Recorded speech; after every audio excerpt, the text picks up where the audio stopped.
Hello everybody, Disciple here with Hearthstone Curios. There were definitely a lot of really OP decks in the alpha and beta of Hearthstone, but one that doesn't really get talked about much is Control Warrior. Although it wasn't quite as broken as some of the other decks around at the time, and it suffered a lot from not being built optimally, Control Warrior had some really strong combos and interactions that it could completely abuse, so let's take a look at just how busted the deck really was. It's hard to say just how good this deck could have been, since at the time of the game, people didn't really have as much experience with building decks or even with playing the game as they do now. This led to a somewhat underrepresentation of control decks in the meta in the very early stages of the game, which balanced out as people got better and better at Hearthstone. Still, even though Control Warrior wasn't one of the stronger beta or alpha decks at the time, it definitely had access to some pretty good tools, and one really broken combo that definitely gave it the potential to be an incredibly strong deck at the time. So first of all, really early versions of Control Warrior had access to the original versions of Tankmaster Overspark and Nat Pagle. The original Tankmaster was a 2/2, but you could actually target the minion that got randomly transformed. This is actually pretty overpowered, and if you were to target something like a Tyrion or a Sylvanas, it was pretty much a 50-50 of either a silence or a polymorph, which is pretty strong for a 3-mana 2/2 since even if it just becomes a 5/5, you're not that bad off. You could also target your own random 1/1s to either have no effect or a chance of making them a 5/5, so you could end up with a really versatile and honestly pretty oppressive card. The original version of Nat Pagle had 5 health and triggered at the end of your turn rather than your opponent's. This meant that he was harder to kill overall, and he could also get value before your opponent could even interact with him, since he triggered at the end of your turn. These two things together made him a really strong draw engine that had to be quickly removed, first being nerfed down to 4 health and then being nerfed to draw at the end of your opponent's turn.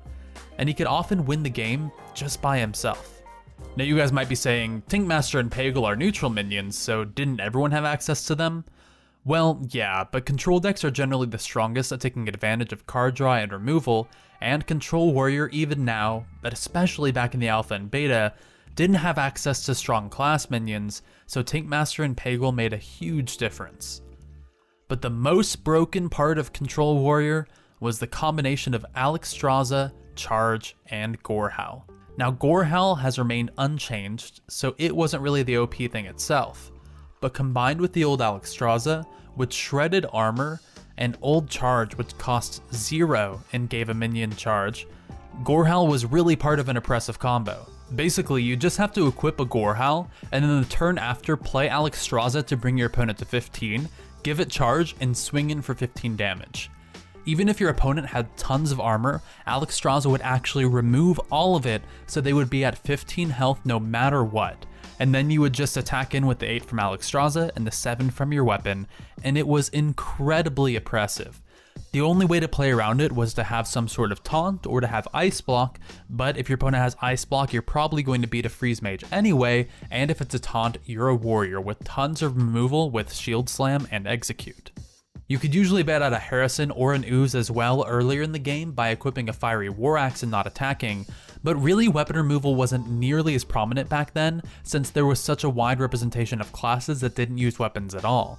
This combo, along with the other solid cards the deck had access to and how good its survivability was, definitely made Control Warrior a force to reckon with, even if it wasn't as prevalent of a deck during the alpha and beta days. So, those are some of our thoughts on Control Warrior from way back when.